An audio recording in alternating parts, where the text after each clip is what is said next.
الحمدللہ رب العالمین والصلاة والسلام علی رسولہ النبی الکریم وعلی آلہ واصحابہ اجمعین اما بعد فاعوذ باللہ من الشیطان الرجیم بسم اللہ الرحمن الرحیم وَإِذْ قُلْنَا لِلْمَلَائِكَةِ اسْجُدُوا لِآدَمَ فَسَجَدُوا إِلَّا إِبْلِيسَ قَالَ أَأَسْجُدُ لِمَنْ خَلَقْتَ طِينًا قال أرأيتك هذا الذي كرمت عليه لئن أخرتني إلى يوم القيامة لأحتنكن ذريته إلا قليلا قال اذهب فمن تبعك منهم فإن جهنم جزاؤكم جزاء موفورا صدق الله مولانا العظيم اللهم صل على سيدنا مولانا محمد وبارك وسلم عليه صلاة سلاما كثيرا كثيرا۔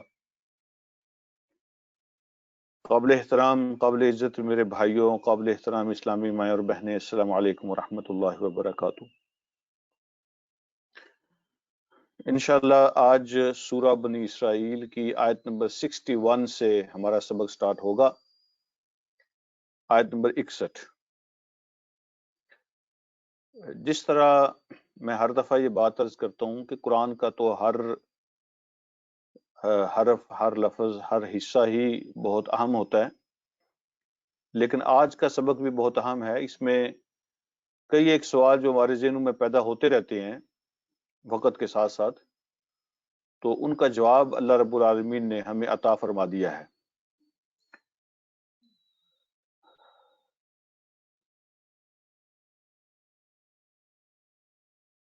حضرت آدم علیہ السلام اور شیطان کا جو قصہ ہے اس کی ایک ایپیسوڈ یہاں پہ بیان ہوئی ہے، اور اس میں جب قرآن نازل ہو رہا تھا تو اس وقت یہ پیغام تھا مکہ والوں کے لیے، جو اس پیغام اور میسج کے سامنے رکاوٹ بنے ہوئے تھے، اور ان کے بعد قیامت تک کے لیے یہ پیغام ہے ہر اس آدمی کے لیے جس کا غرور اور جس کا تکبر، جس کی اکڑ اور جس کی ایروگنس اس دین کے سامنے اور اس دین کے پیغام کے سامنے رکاوٹ بنی ہوئی ہے۔ قیامت تک کے لیے جس علاقے میں جہاں بھی وہ پیدا ہوں گے، ان سب کے لیے اللہ رب العالمین کا پیغام ہے اس کے اندر۔ سبق کا آغاز کرتے ہیں، اور انشاءاللہ جن سوالات کی طرف میں نے اشارہ کیا ہے، تو جہاں وہ سوالات آئیں گے اس پہ میں انشاءاللہ پوری کوشش کروں گا آپ کے ذہنوں میں جو چیزیں پیدا ہوں ان کا جواب دینے کی کوشش کی جائے۔ قرآن کے الفاظ کو دیکھتے ہیں، اللہ رب العالمین فرماتے ہیں وَإِذْ قُلْنَا لِلْمَلَائِكَةِ اسْجُدُوا لِآدَمَ، یاد کرو وہ وقت، یعنی یہ جو قصہ ہے اس پہ بھی بڑا غور کرنا چاہیے، اور یہ یاد کرنے والا اور غور کرنے والا مقام ہے۔ جہاں بھی قرآن اذا اور از کہتا ہے تو اس کی طرف بھرپور توجہ کی دعوت دیتا ہے۔ جب یہ ہوا تھا تو گویا کہ اللہ رب العالمین ہمیں پوری طرح اٹینٹیو کرنا چاہتے ہیں اور ہماری توجہ اس طرف دلانا چاہتے ہیں۔ اللہ فرماتے ہیں اذ قلنا، یاد کرو وہ وقت جب ہم نے کہا تھا للملائکۃ، فرشتوں سے، اسجدوا لآدم، سجدہ کرو آدم کو، فسجدوا، تو سب نے سجدہ کیا، الا ابلیس، سوائے ابلیس کے۔ اور اس نے سجدہ نہ کرنے کی اور انکار کرنے کی جو ریزن بیان کی تھی، اللہ نے وہ آگے ریزن جو ہے نا وہ ہمارے سامنے پیش فرمائی ہے۔ قالا، شیطان نے کہا، ااسجد لمن خلقت طینا، کیا میں سجدہ کروں اس ذات کے سامنے جس کو اے اللہ آپ نے مٹی سے پیدا کیا ہے؟ تو وہ اللہ رب العالمین کے حکم کے سامنے اپنی ریزننگ پیش کر رہا تھا، اللہ کے آرڈر کے سامنے اپنا دماغ اور اپنی سوچ پیش کر رہا تھا۔ تو اس نے کہا کہ میں اس کو سجدہ کروں جس کو اپنے مٹی سے پیدا کیا ہے۔ کبھی ایسا بھی ہوا ہے کہ جو بڑے ہیں وہ چھوٹوں کو سجدہ کریں؟ تو قرآن میں دوسری جگہ پہ آیا ہے کہ میں تو آگ سے پیدا ہوا ہوں اور مفسرین فرماتے ہیں کہ چونکہ آگ کی جو نیچر ہے وہ اوپر جانا ہے اور مٹی کی جو نیچر ہے وہ نیچے جانا ہے. اس نے کہا کہ جب آپ آگ اور مٹی کو کمپیئر کرتے ہیں تو آگ بڑی ہے، اس کی بڑائی ہے، اس کی فضیلت ہے. تو کیا آپ مجھے یہ حکم دے رہے ہیں کہ میں اس کو سجدہ کروں جس کو اپنی مٹی سے پیدا کیا ہے؟ تو کبھی ایسا بھی ہوتا ہے، بڑا عجیب حکم ہے یہ. تو کبھی ایسا بھی ہوتا ہے کہ جو بڑے ہیں وہ چھوٹوں کو سجدہ کریں. ہونا تو یہی چاہیے کہ وہ مجھے سجدہ کرے، کیونکہ میں آگ سے بنایا گیا ہوں اور وہ مٹی سے بنایا گیا ہے، لہٰذا میں اس کو سجدہ نہیں کروں گا. دراصل اس پہ پہلے کئی دفعہ بات ہو چکی ہے، جہاں جہاں بھی یہ واقعہ آیا ہے قرآن کے اندر، اس پہ کئی دفعہ بات ہو چکی ہے کہ جی اصل حکم جو تھا نا وہ آدم کو سجدہ کرنے کا مسئلہ نہیں ہے. اصل حکم جو ہے وہ اللہ رب العالمین کا ہے، اور جو بڑا ہے نا وہ تو اللہ کی ذات ہے، اور اس کی یہ اتھارٹی ہے کہ وہ کوئی بھی آرڈر دے سکتا ہے. اللہ رب العالمین کی یہ اتھارٹی ہے کہ وہ کوئی بھی حکم جاری کر سکتا ہے، اور وہ کہے بیٹھ جاؤ تو بیٹھنا ہوگا، وہ کہے کھڑا ہو جاؤ تو کھڑا ہونا ہوگا، وہ کہے آدم کو سجدہ کرو تو آدم کو سجدہ کرنا ہوگا، اور وہ کہے کسی تنکے کے سامنے جھک جاؤ تو تنکے کے سامنے جھکنا پڑے گا. تو بیسیکلی اور ایکچولی یہ آدم کا مسئلہ نہیں ہے، یہ اللہ رب العالمین کا حکم ہے اور اللہ کے حکم کا مسئلہ ہے. تو اللہ رب العالمین نے شیطان سے کی اس بات کا جواب یہ دیا، قال ارائیتک ھذا الذی کرمت علیہ. تو شیطان نے کہا کہ کیا آپ ذرا دیکھیں تو صحیح اس کو. شیطان نے کہا ارائیتک، آپ ذرا دیکھیں تو صحیح اس کو کہ یہ ہے وہ الذی کرمت علیہ جس کو آپ نے میرے اوپر فضیلت دی ہے، جس کو آپ نے مجھ سے زیادہ عزت دی ہے، جس کو آپ نے مجھ سے زیادہ آنر دی ہے، اور آپ مجھے کہہ رہے ہیں کہ میں اس کو سجدہ کروں. ذرا دیکھیں تو صحیح کیا اس قابل ہے کہ میں اس کو سجدہ کروں. آپ جو حکم دے رہے ہیں اپنے حکم پہ ذرا، شیطان کہہ رہا تھا کہ اس کو ری تھنک کریں، کہ آپ ذرا دیکھیں صحیح اس کی حیثیت کیا ہے، اس کا سٹیٹس کیا ہے، اس کا مقام کیا ہے کہ میں اس کے سامنے سجدہ کروں. آپ نے اس کو مجھ سے زیادہ عزت اور آنر دے دی ہے. پھر شیطان نے کہا لئن اخرتنی، اگر آپ مجھے مہلت دے دیں. اخرتنی یہ جو لفظ ہے تاخیر سے نکلا ہے. اگر آپ مجھے مہلت دے دیں، چانس دے دیں، الی یوم القیامت، قیامت کے دن تک، اگر آپ مجھے قیامت کے دن تک چانس دیں، لأحتنکن، تو میں مٹا ڈالوں گا، ختم کر دوں گا، دبا دوں گا، ذریتہ، اس کی اولاد کو. تو میں ثابت کروں گا، یعنی احتنی کرنا کا معنی ہوتا ہے کسی کو کمزور سمجھ کے دبا لینا اور اس کو راستے سے ہٹا دینا، اس کو ختم کر دینا. تو اس نے کہا میں ثابت کروں گا کہ قیامت تک اگر آپ مجھے مہلت دیں تو میں ثابت کروں گا کہ یہ اس قابل نہیں ہے، آپ نے جو مجھے حکم دیا تو یہ اس قابل نہیں ہے کہ میں اس کو عزت دوں، میں اس کے سامنے سجدہ کروں، اس کی بڑائی کو مانوں. تو میں اس کو دبا دوں گا، میں اس کی جڑ کاٹ دوں گا، اس کو راستے سے ہٹا دوں گا، اس کی اولاد کو. الا قلیلا، ہاں اگر اس کی نسل میں سے کچھ تھوڑے بہت بچ جائیں گے تو بچ جائیں گے، لیکن سوائے اس قلیل تعداد کے میں اکثریت کو یہ پروو کر دوں گا کہ یہ اس قابل نہیں ہے، اور میں ان کی اس بڑائی کو ختم کر دوں گا، میں ان کی جڑ کو کاٹ دوں گا، میں ان کو دبا دوں گا، ان کو ختم کر دوں گا. تو یہ اس نے مہلت مانگی اللہ رب العالمین سے قیامت کے دن تک. تو اللہ رب العالمین نے اس کو مہلت دے دی. یہ قصہ ہم نے کئی جگہ پڑھا ہے قرآن کے اندر. تو اللہ نے فرمایا قال اذهب، اٹھو نکل جاؤ چلے جاؤ، مطلب یہ ہے کہ تمہیں مہلت دے دی، ٹھیک ہے جاؤ. پھر ساتھ اللہ نے یہ بھی فرما دیا فمن تبعک منہم، جس کسی نے بھی تیری پیروی کی ان لوگوں میں سے، جو کوئی بھی تیرے پیچھے چلا ان میں سے، تو پھر یاد رکھنا فإن جہنم جزاؤکم جزاء موفورا، تو بے شک جہنم ہوگا تمہارا بدلہ، جہنم ہوگی تمہاری سزا، جزاء موفورا، اور تمہیں پورا پورا بدلہ دیا جائے گا، اور تمہاری کسی بھی چیز کو اگنور نہیں کیا جائے گا، تمہاری کوئی بھی غلطی وہ چھپ نہیں سکے گی. پورا پورا جو جس قابل تم ہو، جتنا تمہارا بنتا ہوگا، تو بھرپور انداز میں پورا پورا جو بدلہ اور سزا ہے وہ تمہیں جہنم کے اندر دی جائے گی۔ تو جو بھی تیرے پیچھے چلے گا، جس نے تیری بات مانی، تو تم سب کا بدلہ دوزخ ہے، اس کے اندر تمہیں سزا ملے گی، جزا موفورہ، اور وہ بھرپور سزا ہوگی اور پورا پورا بدلہ ہوگا۔ اچھا، اب شیطان کو اللہ رب العالمین پھر اگلی بات کیا فرما رہے ہیں؟ اللہ فرماتے ہیں وَاسْتَفْزِزْ مَنِ اسْتَطَعْتَ مِنْهُمْ بِصَوْتِكَ وَأَجْلِبْ عَلَيْهِمْ بِخَيْلِكَ وَرَجِلِكَ۔ اب کچھ کام اللہ رب العالمین نے شیطان سے کہے کہ تم اپنا زور لگا لو، جاؤ تمہیں مہلت ہے، تم جو کر سکتے ہو کرو، تو تم جو ثابت کر سکتے ہو کرو۔ تو اللہ فرماتے ہیں وَاسْتَفْزِزْ، ان کو بہکا لو، راستے سے ہٹا کے دیکھ لو، مَنِ اسْتَطَعْتَ مِنْهُمْ، ان میں سے جو جتنے بھی تم کر سکتے ہو، ان میں سے جتنے بھی تم بہکا سکتے ہو ان کو بہکا لو، جتنی تمہارے اندر طاقت ہے وہ لگا دو۔ اور وہ راستے کون سے ہوں گے جن راستوں سے شیطان بھٹکائے گا؟ اللہ فرماتے ہیں ان میں سے جتنے تم کر سکتے ہو ان کو راستے سے ہٹا لو، بے صوتی کا۔ یہ ایک خاص پوائنٹ ہے جو میں آپ کے سامنے اس کو تھوڑا سا الیبوریٹ کرنا چاہتا ہوں، اس کی تفصیل عرض کرنا چاہتا ہوں۔ بے صوتی کا، اپنی آواز کے ساتھ، جتنا تم ہٹا سکتے ہو بہکا سکتے ہو بہکا لو اپنی آواز کے ساتھ۔ تو شیطان اپنی آواز کے ساتھ کیسے آدم کی نسل کو اور آدم کی اولاد کو راستے سے ہٹاتا ہے یا ہٹائے گا؟ بے صوتی کا، اپنی آواز کے ساتھ۔ آواز کا کیا مطلب ہے؟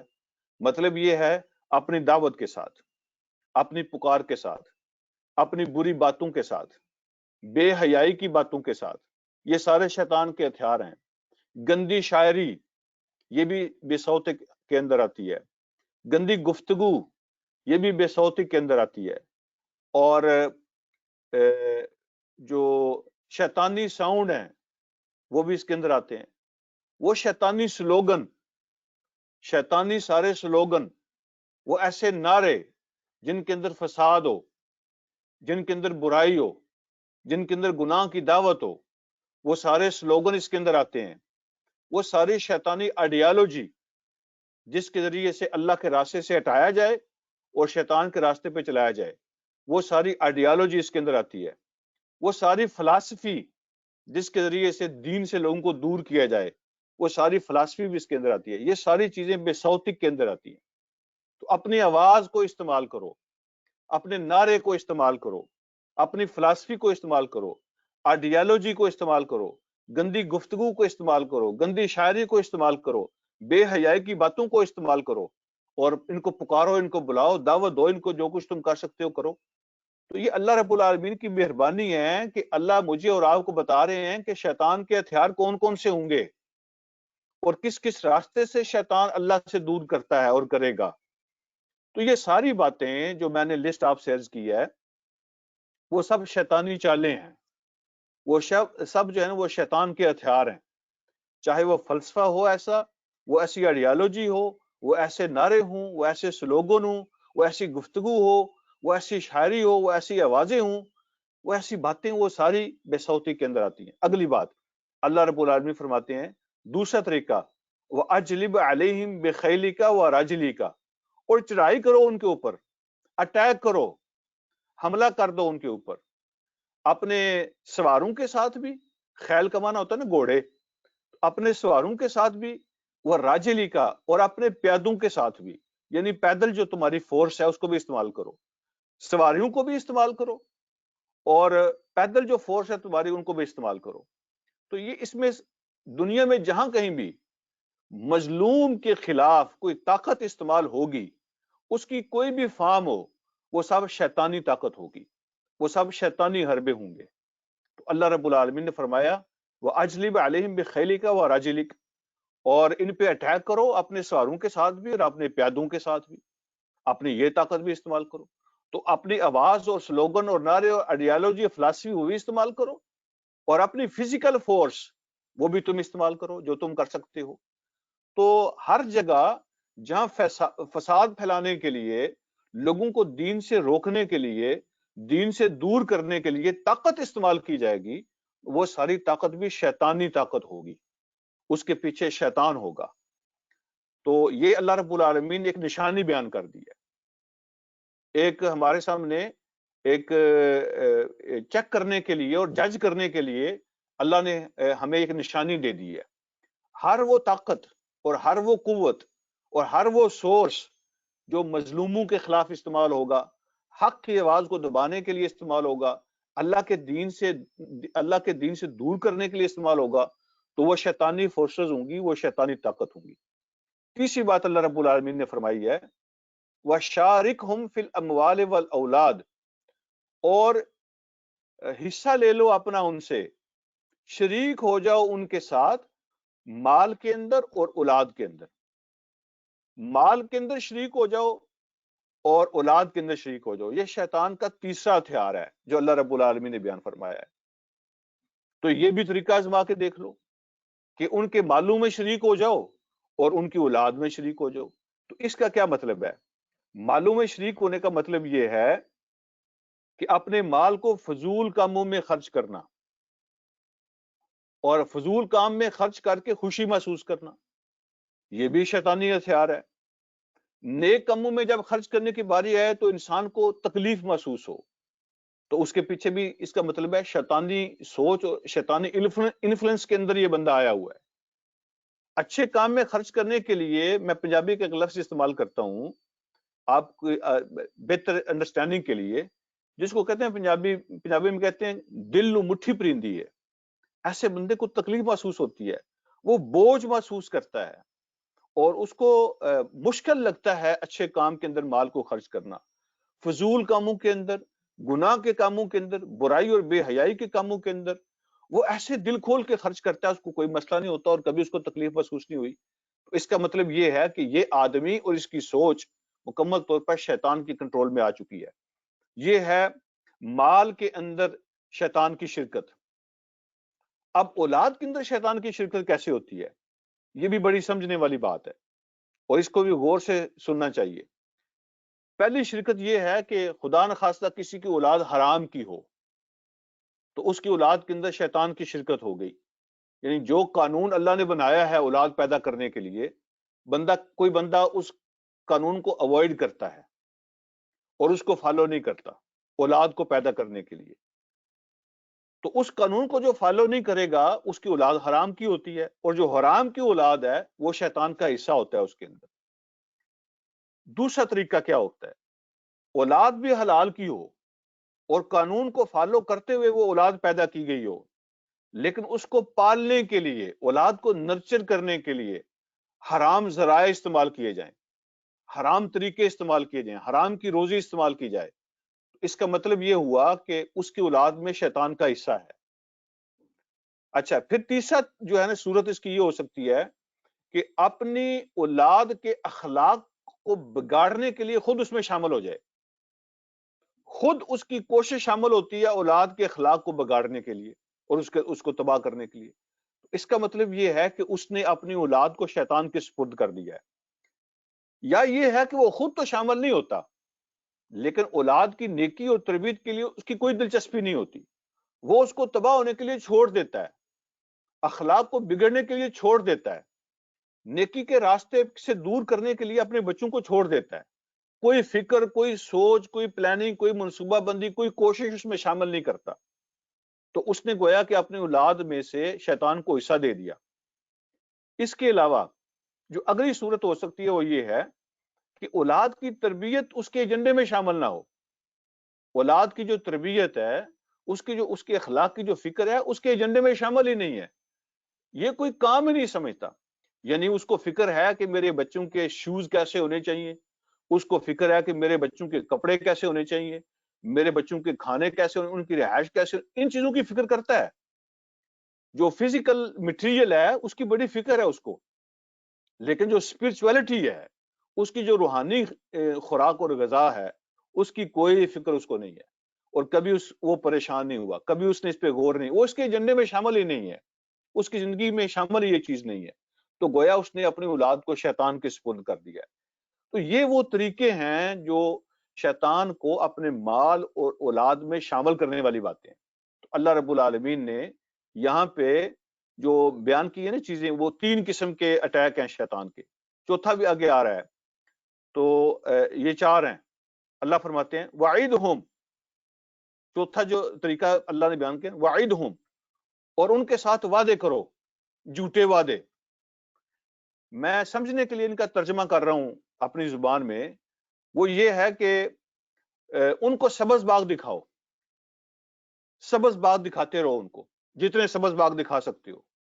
کبھی وہ کہتا ہے کہ تیری مجبوری ہے، تمہیں یہ کرنا پڑے گا، کبھی تمہیں وہ ترقیاں دکھاتا ہے، کبھی دنیا کے مزے دکھاتا ہے، کبھی دنیا کی ضرورتیں تمہارے سامنے پیش کرتا ہے، اور وہ تمہیں ٹریپ کرتا ہے، وہ تمہیں پھنساتا ہے، سبز باغ دکھاتا ہے۔ وعیدہم کا معنی ہے ان سے وعدے کرو، اور ترقیوں کے وعدے، سکون کے وعدے، کامیابیوں کے وعدے، اور دنیاوی جو ہے نا وہ عیش و عشرت کے وعدے، غلط راستے پہ وہ کہتا ہے دولت حاصل کرو جس طرح تم کر سکتے ہو۔ یہ سب شیطان کی چالیں ہیں۔ تو یہاں اللہ رب العالمین نے 4 طریقے بیان کیے ہیں جس طرح سے شیطان کسی انسان کو پھنساتا ہے۔ تو یہ اللہ کی مہربانی، اللہ نے ہمیں بتا دیا ہے کہ کس کس راستے سے وہ حملہ آور ہوگا۔ تو سب سے پہلی بات میں ایک دفعہ اس کو ریپیٹ کرتا ہوں، آپ اس کو دوبارہ سن لیں، کہ سب سے پہلا طریقہ ہے بے صوتک، اپنی آواز کے ساتھ۔ تو شیطان کی دعوت، شیطان کی پکار، بری باتیں، بے حیائی کی باتیں، بری شاعری، بری گفتگو، برے سلوگن، ایسے فسادی نعرے اور ایسی آئیڈیالوجی، ایسی فلسفی، یہ سب شیطان کا پہلا جو ہے نا وہ طریقہ ہے۔ دوسرا طریقہ جو اللہ نے فرمایا نا کہ اپنے طاقت استعمال کرو، فورسز استعمال کرو، یعنی جو ایمان والے ہیں ان کو روکنے کے لیے اپنے جو سورسز ہیں وہ استعمال کرو، سوار استعمال کرو، پیادے استعمال کرو، پیدل لوگ استعمال کرو، گاڑیاں استعمال کرو، بم استعمال کرو، جو بھی۔ تو افراتفری دنیا میں پھیلانے کے لیے، امن و سکون کو برباد کرنے کے لیے، یہ سب شیطانی چالیں ہیں۔ اور تیسرا طریقہ کیا ہے؟ وَشَارِكُ فِي الْأَمْوَالِ وَالْأَوْلَادِ، ان میں سے حصہ لو، ان کے مال میں سے بھی، ان کی اولاد جو کر سکتے ہو تو اپنا حصہ لو اس میں سے بھی، اور یہ بھی جو ہے نا کر کے دیکھ لو۔ تو اس میں بھی میں نے جیسے عرض کیا، حرام کی کمائی ہے، اگر خدا نخواستہ حرام کی اولاد ہو، ان کو پالنے کے لیے حرام ذرائع استعمال کیے جائیں، ان کے اخلاق کو بگاڑنے کی کوشش کی جائے خود سے، یا بندہ ان سے جو ہے نا وہ بالکل ہی آنکھیں بند کر لے، بے فکر ہو جائے، ان کی تربیت اس کے ایجنڈے میں شامل ہی نہ رہے، یہ بھی شیطان کا ہتھیار ہے۔ اور چوتھی بات اللہ نے فرمائی وعیدہم، اور سبز باغ دکھاؤ ان کو۔ تو جب بندہ لمبی لمبی امیدیں لگا کے دنیا میں بیٹھتا ہے اور آخرت کو بھول جاتا ہے، اور اس کی ترقیاں، دنیا کے سکون، دنیا کے مزے، ان کے پیچھے لگ جاتا ہے، تو یہ بھی شیطان کا ہتھیار ہوتا ہے۔ تو یہ 4 طریقوں سے اللہ رب العالمین نے فرمایا تم کر کے دیکھ لو۔ اور پھر اللہ ساتھ یہ بات ارشاد فرماتے ہیں وَمَا يَعِدُهُمُ الشَّيْطَانُ إِلَّا غُرُورًا، لوگوں کے ساتھ شیطان کے جتنے بھی وعدے ہوں گے وہ سوائے دھوکے کے کچھ نہیں ہوگا، وہ دھوکے کے سوا کچھ نہیں ہوگا۔ نہیں شیطان تم سے کوئی وعدے کرتا سوائے دھوکے کے۔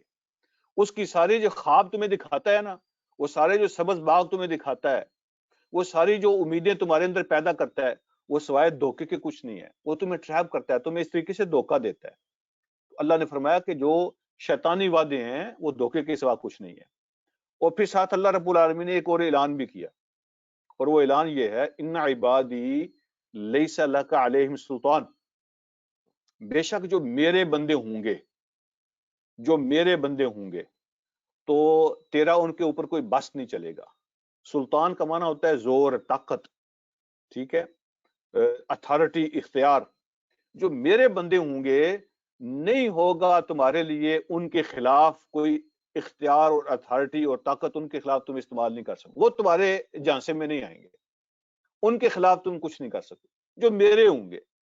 اس کے لیے شرط یہ ہے کہ جتنا تعلق اللہ سے مضبوط ہوگا اتنا زیادہ شیطان سے پروٹیکشن ملے گی، اتنا وہ بندہ اللہ کا بندہ بنتا ہے۔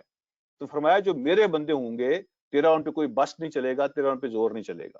اور پھر صاحب فرمایا وَكَفَىٰ بِرَبِّكَ وَكِيلًا، اور تیرا رب توکل کرنے کے لیے کافی ہے، اور تیرا رب وکیل بننے کے لیے کافی ہے۔ تم اللہ پہ بھروسہ کرو، اس کو اپنا کارساز بنا لو، اور وہ کافی ہوگا ان لوگوں کے لیے جن لوگوں نے تیرے رب پہ توکل کر لیا، جن لوگوں نے تیرے رب پہ بھروسہ کر لیا۔ تو جو اللہ کی ذات پہ بھروسہ کرتے ہیں اللہ ان کے لیے کافی ہو جائے گا۔ تو تیرا رب ان کے لیے کافی ہو جائے گا جو اللہ کی ذات پہ توکل کریں گے۔ اگلی بات، پھر اللہ رب العالمین نے اپنا تعارف بھی کروایا کہ اللہ ہے کیا۔ فرمایا ربکم الذی یزجی لکم الفلک فی البحر، تیرا رب وہ ہے، تمہارا رب وہ ہے جو چلاتا ہے تمہارے لیے کشتی سمندر کے اندر، جو سمندر کے اندر تمہارے لیے کشتی چلاتا ہے۔ اور اگلا جو الفاظ ہیں اس میں بھی ایک اور بہت بڑے سوال کا جواب آ رہا ہے۔ وہ اللہ فرماتے ہیں تیرا رب، تمہارا رب وہ ہے جو سمندر میں تمہارے لیے کشتیاں چلاتا ہے۔ کیوں چلاتا ہے؟ لِتَبْتَغُوا مِنْ فَضْلِهِ، تاکہ تم تلاش کرو اس کا فضل۔ فضل کا معنی یہاں رزق ہے، دنیا کے اسباب ہیں، سورسز ہیں۔ تو اللہ فرماتے ہیں لِتَبْتَغُوا مِنْ فَضْلِهِ، اس لفظ پہ غور کریں، لِتَبْتَغُوا، ڈھونڈو، تلاش کرو، کوشش کرو اس کے فضل کے لیے، تاکہ تم اس کے فضل میں سے کچھ تلاش کر لو۔ تو یہاں اللہ رب العالمین نے نقطہ بیان فرمایا وہ یہ ہے کہ اللہ نے روزی بکھیر دی ہے، روزی رکھ دی اللہ نے تمہارے لیے، زمین کے اندر بھی سمندروں کے اندر بھی۔ وہ جو روزی اللہ نے رکھ دی ہے نا، وہ تمہیں گھر بیٹھے نہیں ملنی، اس کے لیے ایفرٹ تمہیں کرنی پڑے گی۔ روزی تمہاری سمندر کے اندر ڈال دی ہے تو تمہیں اترنا پڑے گا، لتبتغوا، تاکہ تم تلاش کرو، تو تلاش تمہیں کرنی پڑے گی۔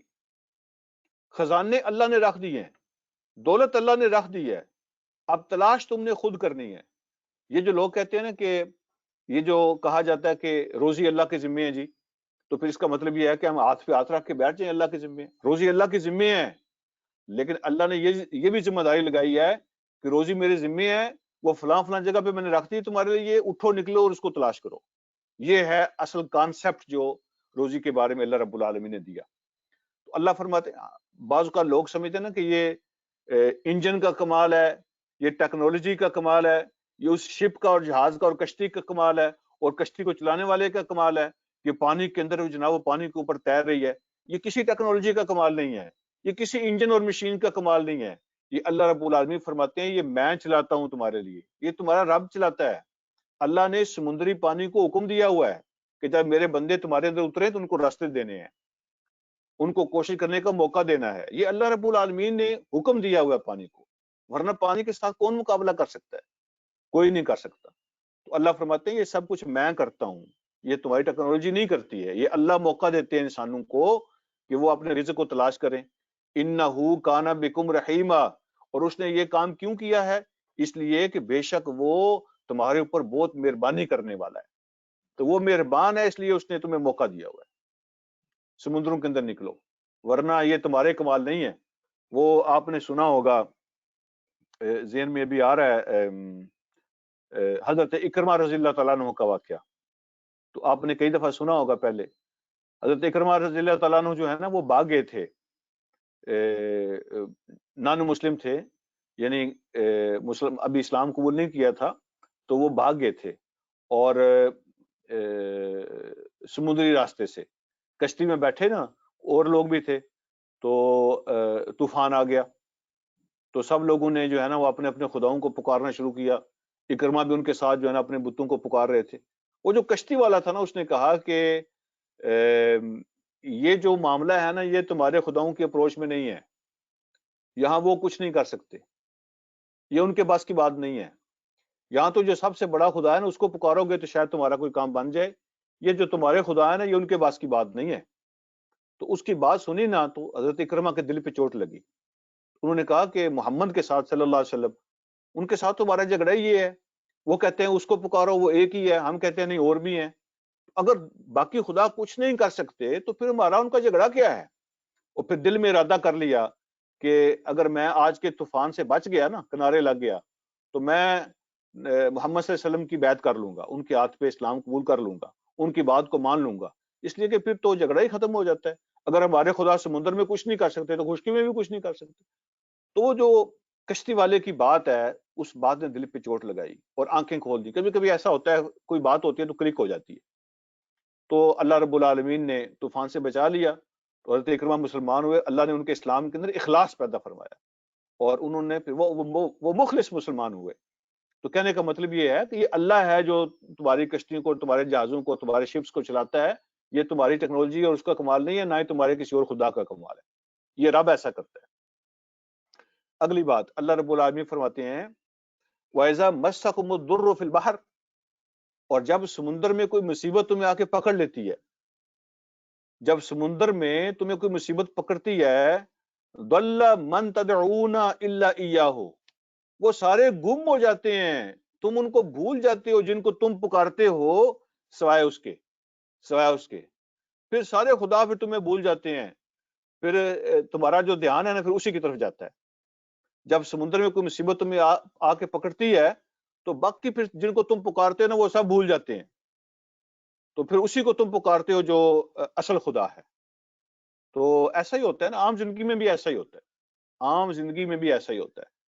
مثلا کوئی بندہ بیمار ہو جائے نا تو ہم اس کو لے کے کبھی ایک ڈاکٹر، کبھی دوسرا ڈاکٹر، کبھی ایک شہر کبھی دوسرا شہر، ہم اپنی پوری کوشش کرتے ہیں، تویزوں والوں کے پاس جاتے ہیں، دم درود والوں کے پاس جاتے ہیں، میڈیکل ٹریٹمنٹ کرواتے ہیں، سب کچھ کرواتے ہیں، لیکن پھر بھی جب فرق نہیں پڑتا یا آرام نہیں آتا تو اگر کوئی پوچھے نا کہ اب کیا ارادہ ہے تو کہتے ہیں بس اب جی اللہ کا ہی آسرا ہے، اب تو اللہ کے۔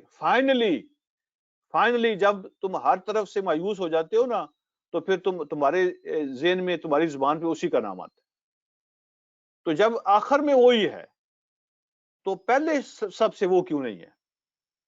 تو تم اپنے سارے طریقے استعمال کرو، کشتی بھی رکھو پانی کے اندر، چپو بھی چلاؤ، مشین بھی رکھو، کوشش بھی کرو، لیکن تمہارا توکل ان مشینوں پہ اور تو اپنی کوششوں پہ نہیں ہونا چاہیے، اللہ رب العالمین کی ذات پہ ہونا چاہیے۔ تو اللہ فرماتے ہیں جب تم سمندر میں کسی مصیبت کا شکار ہو جاتے ہو تو جن کو تم پکارتے ہو پھر وہ گم ہو جاتے ہیں، الا ایاہ، سوائے اس کے، پھر وہی تمہارے کام آتا ہے۔ پھر کیا ہوتا ہے؟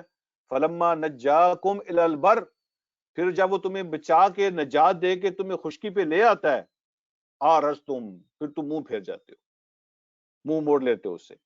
یہ انسان کی نیچر اللہ نے بیان کی ہے، جب تکلیف میں ہوتا ہے، مشکل میں ہوتا ہے تو خدا یاد آ جاتا ہے، اور جب مشکل ختم ہو جاتی ہے تو پھر وہ ان کو بھول جاتا ہے۔ مولانا عبداللہ رحمت نے تفہیم القرآن میں ایک جگہ پہ بڑی اچھی بات ارشاد فرمائی ہے۔ آپ فرماتے ہیں یہ کیسا ایمان ہے، یہ کیسا ایمان ہے، جب بندہ تکلیف میں ہوتا ہے تو وہ ہمارا رب اور ہم اس کے بندے، اور جب خوشحالی اور پراسپیرٹی ہوتی ہے تو پھر نہ وہ رب اور نہ ہم اس کے بندے۔ یہ کس طرح کا ایمان ہے کہ جب کوئی اور نہیں ہوتا تو پھر وہی ہوتا ہے، اور جب بندہ آسانی میں اور پراسپیرٹی میں اور خوشحالی میں ہوتا ہے تو اس کے پاس سے گزر جاتے ہیں جیسے کبھی اس کے ساتھ ہمارا رشتہ ہی نہیں ہے۔ تو ہر موقع پر، ہر جگہ پر، دکھ میں بھی، آسانی میں بھی، پراسپیرٹی میں بھی، پاورٹی میں بھی، ہر جگہ پہ وہی ہمارا رب ہے، ہم اس کے بندے ہیں۔ تو جب یہ ایمان پختہ ہوگا تو ہر چیز جو ہے نا اس کے اندر ہمیں توکل نظر آئے گا۔ اللہ فرماتے ہیں جب وہ تمہیں بچا کے خشکی پہ لے آتا ہے، تو پھر تم منہ موڑ جاتے ہو، یہ تمہاری نیچر ہے۔ وَقَانَ الْإِنسَانُ كَفُورًا، اور شیطان جو ہے نا وہ انسان جو ہے نا یہ بڑا نہ شکرہ ہے، نہ قدرہ ہے، اللہ رب العالمین کی مہربانیوں، اللہ کی نعمتوں کی قدر نہیں کرتا اور اس کا شکریہ ادا نہیں کرتا۔ انسان جو ہے نا بڑا نہ شکرہ ہے۔ اگلی بات اللہ رب العالمین ارشاد فرماتے ہیں افا امنتم ان یخسف بکم جانب البر۔ افا امنتم کا معنی ہے کیا تم امن میں ہو، کیا تم امن میں ہو، یعنی تمہیں ڈر نہیں لگتا۔ میں آسان ترجمہ آپ کو سمجھنے کی عرض کر رہا ہوں۔ افا امنتم، کیا تمہیں ڈر نہیں لگتا، تم اتنے بے خوف ہو گئے ہو، ان یخسف بکم، کہ وہ تمہیں دنسا دے، جانب البر، کسی خشکی کے کسی کونے میں، زمین کے کسی کونے میں وہ تمہیں دنسا دے۔ لینڈ سلائڈنگ ہوتی ہے، زمین پھٹ جاتی ہے، کون تمہارے کام آئے گا؟ کیا تم بے خوف ہو، یعنی تمہیں ڈر نہیں لگتا کہ وہ تم اس کی پکڑ میں آ جاؤ اور زمین کے کسی کونے میں وہ تمہیں دنسا دے، یعنی خشکی میں بھی وہ تمہیں پکڑ سکتا ہے۔ پھر فرمایا او یرسل علیکم حاصبا، یا پھر وہ تم پر ایسی آندھی بھیجے جس کے اندر پتھر ہوں، پتھروں کی برسات وہ تم پہ کر دے، پتھروں کا طوفان تم پہ بھیج دے۔ ثم لا تجدوا لکم وکیلا، پھر تم اپنے لیے اس کے علاوہ کوئی نہیں پاؤ گے جو تمہارا ہاتھ پکڑے، جو تمہاری مشکل کو دور کرے، جو تمہارے کسی کام آئے۔ پھر تم کسی کو نہیں پاؤ گے کہ کوئی تمہارا ہاتھ پکڑے اور تمہارے کسی کام آئے۔ تو اللہ رب یہ ایسا ہوا ہے اور بے شمار دفعہ ہوا ہے۔ اللہ رب العالمین حدوں کو کراس کرنے والوں کو زمین کے اندر دنسا دیتے ہیں، پتھروں کی بارشیں بھی ہوئی ہیں، اللہ رب العالمین توائیاں بھی بھیج دیتے ہیں، اس کے سوا کوئی نہیں ہے۔ اگلی بات اللہ فرماتے ہیں ام امنتم ان یعیدکم فیہ تارۃ اخری، کیا تمہیں ڈر نہیں لگتا، تم بے خوف ہو اس بات سے کہ وہ دوبارہ تمہیں اسی سمندر کے اندر بھیج دے، اسی پانی کے اندر تمہیں دوبارہ لے آئے اور تمہیں یہاں غرق کر دے، دوبارہ تمہیں اسی سمندر کے اندر لے آئے، پانی کے اندر لے آئے، فَيُرْسِلَ عَلَيْكُمْ قَاصِفًا مِنَ الرِّيحِ، اور پھر وہ بھیج دے تمہارے اوپر ایک طوفانی ہوا، تند و تیز ایک طوفان بھیج دے تمہارے اندر سمندر کے اندر۔ تو یہ بھی ایسا ہوا ہے، ہماری آنکھوں کے سامنے ہوا ہے، ہمارے زمانے میں بھی اس طرح کئی دفعہ ہوا ہے، یہ سونامی جو آ گیا تھا، تو کون اس کو کنٹرول کر سکتا ہے؟ جب سمندر بپھر جائے، جب طغیانی اس میں آ جائے، تو دنیا میں 2/3 پانی ہے، تو یہ خشکی کا ٹکڑا اس کے سامنے کیا حیثیت رکھتا ہے؟ کیا تمہیں ڈر نہیں لگتا اس بات سے کہ وہ تمہیں دوبارہ کسی پانی کے اندر کسی وقت بھی پانی تمہارے اوپر چڑھ سکتا ہے؟ فَيُرْسِلَ عَلَيْكُمْ قَاصِفًا مِنَ الرِّيحِ، اور بھیج دے تمہارے اوپر طوفانی ہوا، فَيُغْرِقَكُمْ بِمَا كَفَرْتُمْ، اور پھر وہ تمہیں غرق کر دے اس ناشکری کی وجہ سے جو تم کر رہے ہو، ناشکری کی وجہ سے تمہیں اس سمندری طوفان کے اندر اللہ تمہیں غرق کر دے۔ ثُمَّ لَا تَجِدُوا لَكُمْ عَلَيْنَا بِهِ تَبِيعًا، اور پھر تم کسی کو نہیں پاؤ گے اپنے لیے جو ہمارے پیچھے آ کے تمہارے لیے کوئی کاروائی، تبیان کا معنی ہوتا ہے یہ تابع سے نکلا ہے، تابع پیچھے چلنے والا، کوئی تمہارے کیس کی جو ہے نا وہ پیروی کرنے والا، ہم سے آ کے پوچھنے والا، اور تمہارے لیے کوئی ہمارے خلاف دعویٰ کرنے والا، تبیان کا معنی پیچھے چلنے والا، تو پھر کوئی نہیں ہے تمہارے لیے جو آ کے ہم سے پوچھے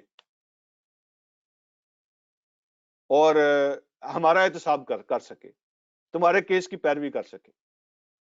اللہ پھر تمہیں غرق کر دے سمندر کے اندر، اور تم کسی کو نہیں پاؤ گے کہ آ کے ہم سے بات کرے کہ اللہ ایسا کیوں کیا، فلاں کو کیوں پکڑ لیا، فلاں کو۔ یہ ہمارے ذہنوں میں ہوتی ہیں چیزیں، تو اللہ نے اس کا بھی جواب دیا ہے۔ تم سمجھتے ہو کہ شاید فلاں آ جائے، شاید فلاں آ جائے، شاید فلاں آ جائے، جب اللہ کی پکڑ آتی ہے تو اس کے سامنے کسی کی جرت نہیں ہے کہ وہ اللہ سے پوچھے کہ ایسا کیوں ہو گیا۔ اگلی بات اللہ رب العالمین ارشاد فرماتے ہیں، وَلَقَدْ كَرَّمْنَا بَنِي آدم، ہم نے ساری آدم کی اولاد کو عزت دی ہے، آدم کی ساری اولاد کو، بنی آدم کا معنی ہے آدم کے بچے، آدم کی نسل۔ وَلَقَدْ كَرَّمْنَا بَنِي آدم، ہم نے آدم کی ساری نسل کو عزت دی ہے۔ کیا مطلب عزت دی ہے؟ یعنی باقی مخلوق کے مقابلے میں انسان کو اللہ نے عزت دی ہے، باقی ساری مخلوق انسان کی خدمت میں لگی ہوئی ہے، تو بنو آدم کو اللہ نے عزت دی ہے، یعنی جنوں پر بھی عزت، فرشتوں پر بھی عزت، ہر مخلوق پہ اللہ نے ان کو عزت دی ہے، لیکن شرط یہ ہے کہ وہ آدم کی اولاد بنے، آدم کی اولاد بن کے دکھائے۔ تو ہم نے آدم کی اولاد کو بڑی عزت دی ہے، اور پھر اللہ فرماتے ہیں وَحَمَلْنَاهُمْ فِي الْبَرِّ وَالْبَحْرِ، اور خشکی میں اور سمندر میں ہم نے اس کی سواری کا بندوبست کیا ہے، خشکی میں بھی اور سمندر میں بھی ہم نے ان کے لیے سواریوں کا بندوبست کیا ہے، ایسے انتظام کیے ہیں جو اس کے سامان کو بھی اٹھاتے ہیں اور اس کو بھی اٹھاتے ہیں۔ حملناہم، انہیں اٹھانے کے لیے ہم نے، ان کے سفر کے لیے ہم نے خشکی میں بھی سمندر میں بھی انتظام کیا ہے۔ تو اس میں ساری وہ چیزیں شامل ہیں جو ہم سفر کرنے کے لیے، ایک جگہ سے دوسری جگہ جانے کے لیے یا سامان لے کے جانے کے لیے ہم استعمال کرتے ہیں۔ اس میں ہوائی جہاز بھی شامل ہے، اس میں شپ بھی شامل ہے، اس میں ہر وہ چیز شامل ہے جو اللہ رب العالمین نے سواری کے لیے اور بار برداری کے لیے میں عطا فرمایا، یہ سارے ہم نے انتظام کیے تمہارے لیے۔ اور اگلی بات اللہ فرماتے ہیں وَرَزَقْنَاهُم مِّنَ الطَّيِّبَاتِ، اور کھانے کے لیے ہم نے انہیں پاکیزہ چیزیں عطا کی ہیں۔ پاکیزہ رزق یعنی ایسا بھی ہو سکتا تھا، آپ نے دیکھا ہوگا کہ کتنے جانور ہیں وہ گندی مندی چیزیں کھاتے ہیں، جب ان کو بھوک لگی ہوتی ہے تو وہ گندی چیزیں کھاتے ہیں، یعنی انسان کو دیکھ کر جس سے کیا آ جاتی ہے، الٹی آ جاتی ہے، جس کو دیکھ کر وامٹنگ ہو جاتی ہے، ایسی چیزیں بھی وہ مخلوقات جو ہیں وہ کھا رہی ہوتی ہیں۔ تو خدا نخواستہ کبھی ایسا ہوتا کہ انسان کو بھی یہ چیزیں کھانی پڑ جاتی، اللہ فرماتے ہیں وَلَقَدْ كَرَّمْنَا بَنِي آدم، ہم نے اس کو عزت دی ہے، اور اس کے کھانے کا بھی انتظام ہم نے ایسا کیا کہ جو انتہائی پاکیزہ اور صاف ستھرا ہے، پاکیزہ اور صاف ستھری چیزیں ہم نے اس کو کھانے کے لیے دی ہیں۔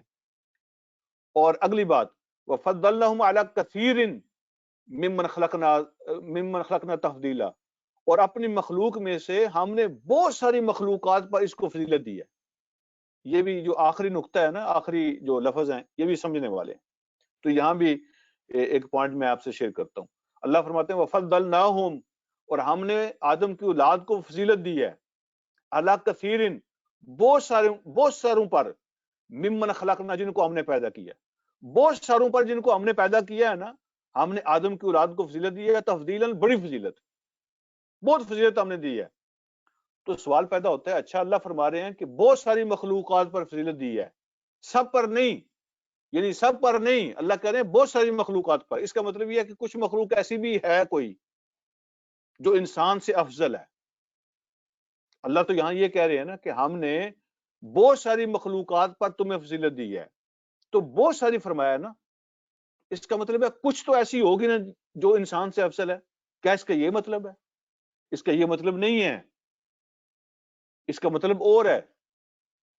انسان بڑا تو ہے ہر مخلوق سے، لیکن مسئلہ یہ ہے کہ جب وہ اللہ کا بندہ بنے، لیکن جب وہ اللہ کا بندہ نہیں بنتا تو پھر ہم نے قرآن میں کئی جگہ پڑھا ہے، اللہ فرماتے ہیں پھر جانور تم سے اچھے ہوتے ہیں، پھر جانور تم سے اچھے ہوتے ہیں.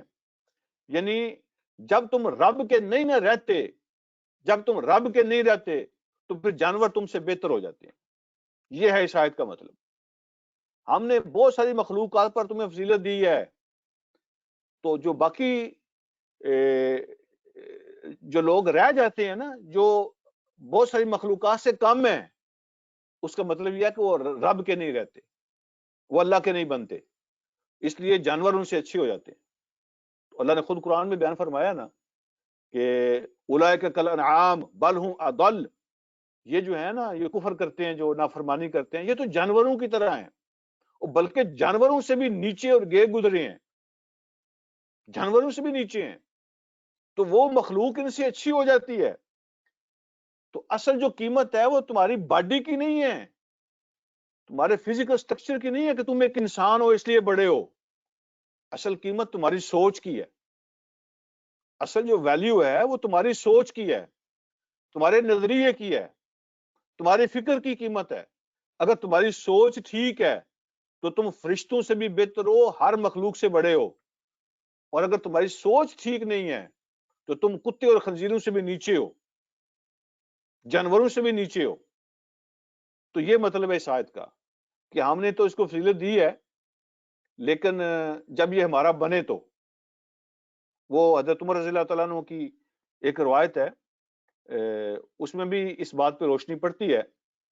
حضرت عمر فرماتے ہیں کہ اے لوگوں، میں نے خود اللہ کے نبی سے سنا ہے اپنے کانوں سے، آپ نے ارشاد فرمایا کہ لوگوں ہمبل بنو، تواضعوا، عاجز بنو، اللہ کے سامنے چھوٹے بنو.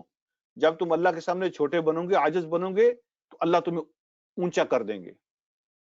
اور وہ لوگ جو تکبر کرتے ہیں اور اپنے دل میں بڑا بننے کی کوشش کرتے ہیں اپنے طور پہ، اور باقی انسانوں کو اپنے سے چھوٹا سمجھتے ہیں، تو پھر اللہ ان سے کیا سلوک کرتے ہیں؟ تو اللہ ان کو لوگوں کی نگاہوں میں چھوٹا کر دیتے ہیں.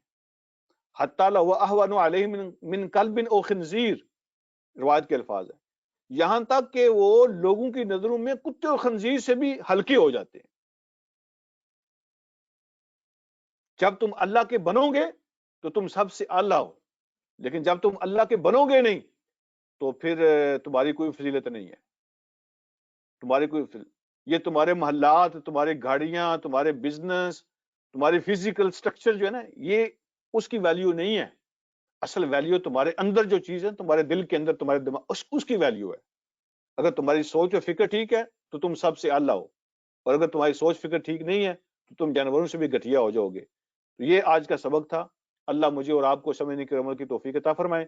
وآخر دعوانا الحمد للہ رب العالمین.